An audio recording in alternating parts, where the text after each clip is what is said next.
Hey, so my wife recently just switched over to this base iPhone 17, and since I also have the iPhone 17 Pro on hand, I wanted to see what the actual gap is between these two phones in terms of the camera quality and the overall camera experience. On paper and in marketing, the iPhone 17 Pro clearly has better camera hardware, which should make it the more flexible camera system. The Pro has a much larger main sensor, 1 over 1.28 inches compared to 1 over 1.56 on the regular 17. The Pro of course also has a 4x periscope telephoto lens, while the base 17 doesn't have a dedicated zoom lens at all. For photos, the Pro can shoot Pro RAW. For video, the Pro can shoot 4K at 120 frames per second, while the base is capped at 4K 60. And it even has support for ProRes RAW and Apple Log 2. So on paper, the Pro clearly has the advantage. But instead of just talking about the specs and the sensor sizes and all those little details, I wanted to take these two phones out into the real world, actually compare the real results for the photos and the videos. For consistency, all photos were shot unedited using the default camera app at 24 megapixels in HEIF format with no photographic styles applied. All the video clips are also shot in 4K 60 with HDR turned off. So let's start off with the biggest similarities, which is the ultra-wide cameras. Honestly, the results here were identical between the two phones in terms of detail, colors, contrast. Everything looked the same between the iPhone 17 and the 17 Pro. I went through a lot of shots side by side and nothing consistently stood out on one phone over the other. There was maybe one photo where the regular 17 lifted the shadows slightly more, but that felt like a one-off rather than a trend. Overall, the results were extremely consistent. And this makes a lot of sense because on paper, the ultra-wide camera hardware is the same on both phones. Same sensor, same lens, and same field of view.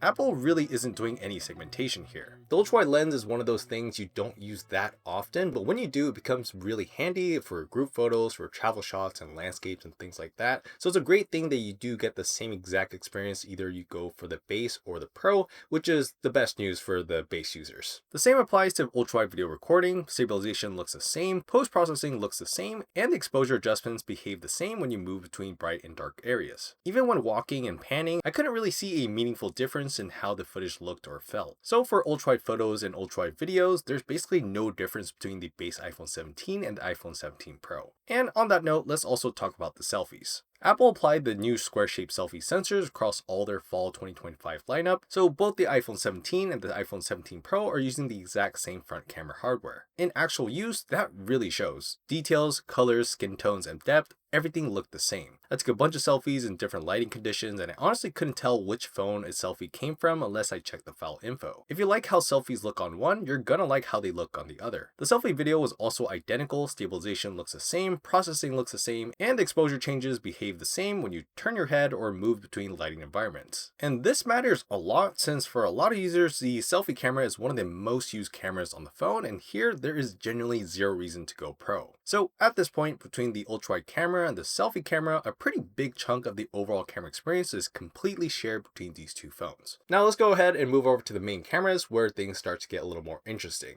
On paper, this is one of the biggest differences between the two phones. The Pro sensor is much larger, so you'd expect a noticeable gap right away, but in actual use, the gap is actually not that wide. At 1x and even up to around 2x, photos from the 17 and the 17 Pro look surprisingly similar. Colors are nearly identical, white balance is very consistent, and even when it comes to finer details, the base 17 holds up really well. In some of the 2x shots, the regular 17 actually captured slightly finer details. It seems like Apple put extra tuning into the 2x crop on the base model, probably because it doesn't have a dedicated telephoto lens to fall back on. And honestly, it does show. 2x photos on the base 17 look really solid, just as solid as the 17 Pro. Where the Pro starts to pull ahead is the depth. Because of the larger sensor, photos from the 17 Pro have much more natural separation between the subject and the background. Images feel a bit less flat, especially when you're focusing on something centered in the frame. Also, the dynamic range is another area where the Pro has a noticeable advantage. The really bright scenes with strong highlights, the 17 Pro preserves more layers of light. The base 17 sometimes pushes those bright areas a bit too far, making those parts of the image look slightly overexposed. I also noticed the regular 17 tends to lift shadows more aggressively. That's likely Apple compensating for the smaller sensor, trying to keep details visible. The 17 Pro, on the other hand, maintains shadows better and keeps more contrast, which gives photos a more natural and balanced look. You really start to notice this when you compare photos side by side or when you're shooting in more challenging lighting situations. This little difference becomes much more noticeable in tougher conditions, especially during golden hour where you have bright sunlight mixed with deep shadows. In those situations, the Pro's photos are just more pleasant to look at overall. For video recording on the main lenses, the story is mostly the same. From 1x to 2x, video from both phones look identical in terms of the colors, the sharpening, and how exposure adjusts while recording. Now with that said, 2x video on the 17 Pro does look slightly cleaner with less noise in darker areas. The stabilization is also just a bit better, it feels smoother and a little less mechanical when you're moving. Low light is where the main camera differences become much more obvious. Now both phones still have Apple's lens flare issues, which honestly just seems like a design thing at this point, but in low light, the base 17 tends to overcompensate by sharpening more aggressively. That makes images look much more processed and images so much more digital and flat. The 17 Pro's low light photos look cleaner, more natural, and retain more contrast. The noise control is so much better and the textures hold up much more realistically. All that said though, I was still really impressed with how well the base iPhone 17's main camera kept up overall. For the everyday shots, casual photos, and even most videos, it performs way closer to the Pro than I expected. The one thing that really bothers me though is that Apple doesn't allow ProRAW in the base 17. The main sensor on the regular 17 is clearly capable of doing much more. When shooting ProRAW on the Pro, you can tell how much this sensor can do, the shots look much more natural, and I can push them way further in editing without the image breaking apart. I've been able to get some of my favorite shots ever on the iPhone 17 Pro because of that flexibility. You can technically shoot RAW on the base 17 using third-party apps, but Apple limits those to 12 megapixel RAW files. So really, the gap with the main lens really feels more like a software restriction than a hardware one. Next, let's talk about the zoom, where things start to get a lot more obvious in terms of the differences between these two phones. Once you hit 4x zoom and beyond, it's honestly no contest. Like I said, the 17 Pro has a dedicated periscope telephoto lens. The base 17 is relying entirely on digital zoom from the main sensor. At 4x zoom, photos from the base 17 already start to look grainy and distorted. Fine details break down quickly and edges start to look very unnatural. At the higher zoom levels, especially at around 8x or more, the base 17's photos start to look more like oil paintings. Everything gets smoothed and sharpened at the same time and everything just looks so flat. In daylight, the differences are clear. In low light, it's even more extreme. The 17 Pro's zoom shots are much cleaner in any lighting condition, details are better preserved, noise is better controlled, and images are just far more usable. Apple clearly knows this, which is why the base 17 is capped at 10x zoom, while the 17 Pro goes all the way up to 40x. The same story applies to video. Zoom footage from the 17 Pro looks so much cleaner, while the base 17 already struggles once you move past around 3x or 4x. Now, one slightly unexpected win for the base 17 I noticed was stabilization. Because the base 17 always uses the main lens, its stabilization at higher zoom levels can actually feel smoother than the Pro's periscope lens, especially at around 8x or more. Of course, the Pro still looks much better in terms of the details, but it is interesting and something I didn't really expect. So all in all, the camera experience on the base iPhone 17 actually does come pretty close to the 17 Pro. You get identical results from the selfie and the ultra-wide lenses. With the main camera, the results are also very similar. Yes, the Pro definitely has some wins, but for probably 90% of the shots, especially from 1x to 2x, they're virtually identical for both photos and videos. It's really only in low light or once you start zooming into 4x and beyond that you see major differences. Because of how close the base 17 gets to the Pro, I honestly just wish Apple would unlock ProRAW on the base model. That difference alone is what still makes the Pro more worth it for me personally. But if you don't care about ProRAW, you can just go ahead and ditch the iPhone 17 Pro and just get the base iPhone 17 instead, which is a really good buy.